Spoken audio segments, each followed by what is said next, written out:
Wild boars are not just pests, they are a growing agricultural nightmare.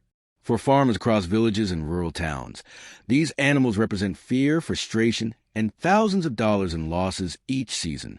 They tear up soil in minutes, uproot entire rows of crops overnight, and trample pastures as if they own the land. What makes the problem even worse is their explosive reproduction. A single female can give birth up to 12 piglets at a time, and she can repeat that cycle twice a year. In simple words, if 10 boars enter your land today, you may be facing more than 50 by the end of the year. Authorities have tried everything. Traps were set, fences were built, chemicals were introduced, yet nothing slowed them down. Wild boars are clever, adaptive, and fearless. And when they find farmlands full of food, they never leave. That's why our team stepped in, not just out of passion for the hunt, but to defend lands that were being torn apart day after day. For many farmers, this wasn't about sport, it was survival. Morning sunlight filtered through the trees as we walked into the small patch of forest behind a neighbor's home. The air smelled of damp soil and leaves crushed under our boots. The team quickly took position, rifles ready, eyes scanning every corner. Our hunting dogs were already alert, their ears perked toward the forest's deeper shadows.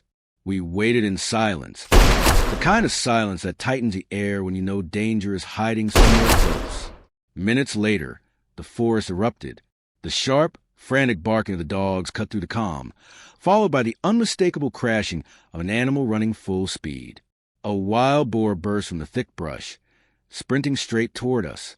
Its dark shape moved like a shadow over the ground, powerful muscles rippling with each stride.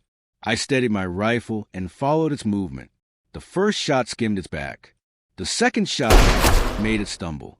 But the third hit perfectly, stopping the boar's charge instantly.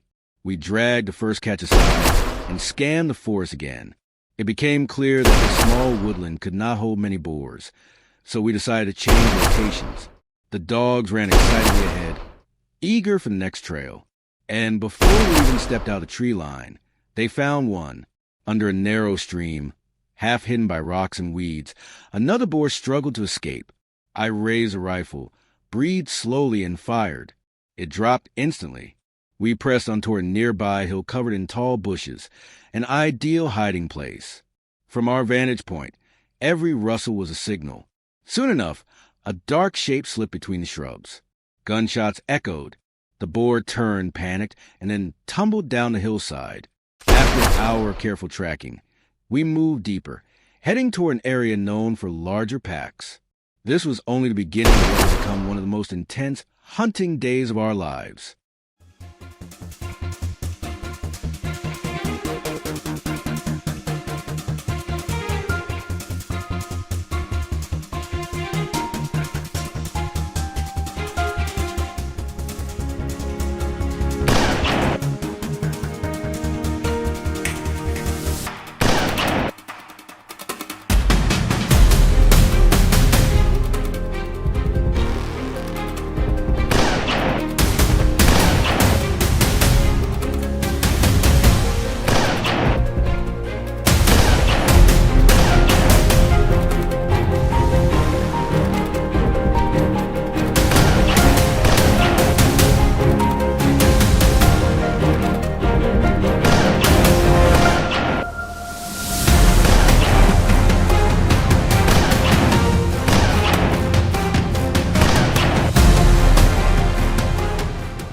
As we stepped into the next section of the forest, the atmosphere shifted.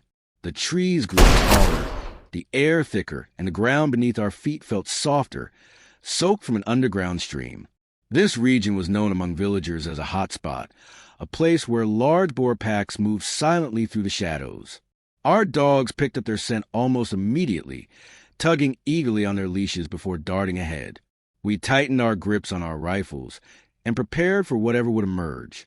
Suddenly, the bushes trembled. The dogs lunged forward, barking fiercely at something hidden deep inside the thicket. I aimed at the dense wall of green, fired twice to flush the boars from cover, and within seconds the entire pack exploded outward. Dark figures scattered in every direction, their heavy hooves pounding the earth like rolling thunder. One boar, slower than the rest, tried to remain under the low branches of a tree. I lowered my rifle and delivered a clean, controlled shot. The boar fell instantly. We pressed deeper into forest, our eyes adjusting to the shifting light. Half an hour later, while moving along a narrow ridge, I spotted movement far ahead. A large boar stepped into view, its thick frame emerging like a boulder shifting through the trees. It lifted its head, sniffing the air, unaware of our presence. I took my time, lined up the shot, and fired. The boar dropped where it stood. The hunt continued as the sun began its descent. Golden light filtered between the branches, stretching our shadows across the forest floor. The entire team moved along the trail, leading toward the outskirts of the woodland, hoping for one final encounter before calling it a day.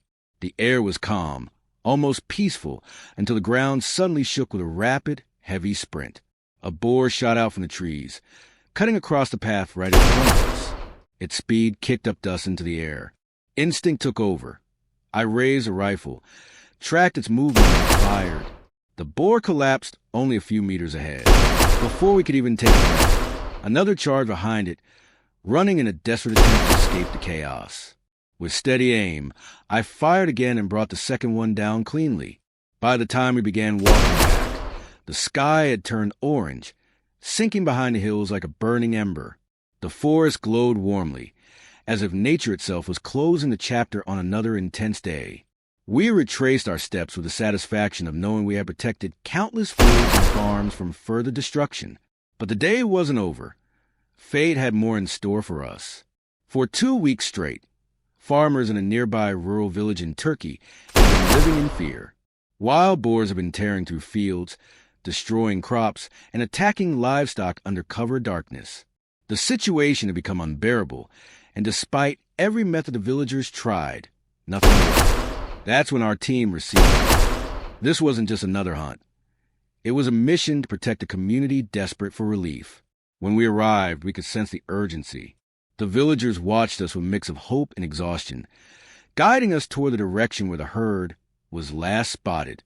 We geared up, took position, and prepared ourselves for a completely different battlefield. The ground was steeper, the forest thicker, and the boars here were known to be larger, stronger, and far more aggressive.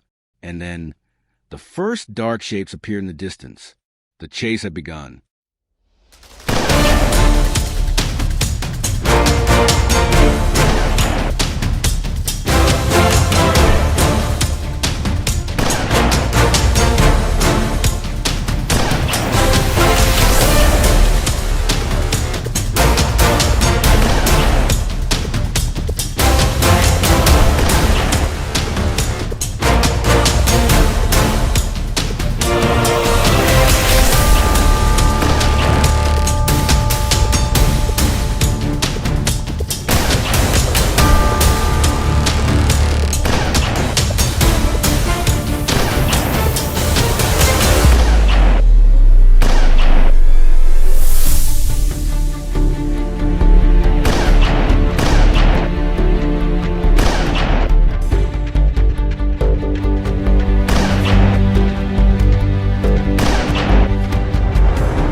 Its massive frame shaking the small trees as it barreled toward open ground.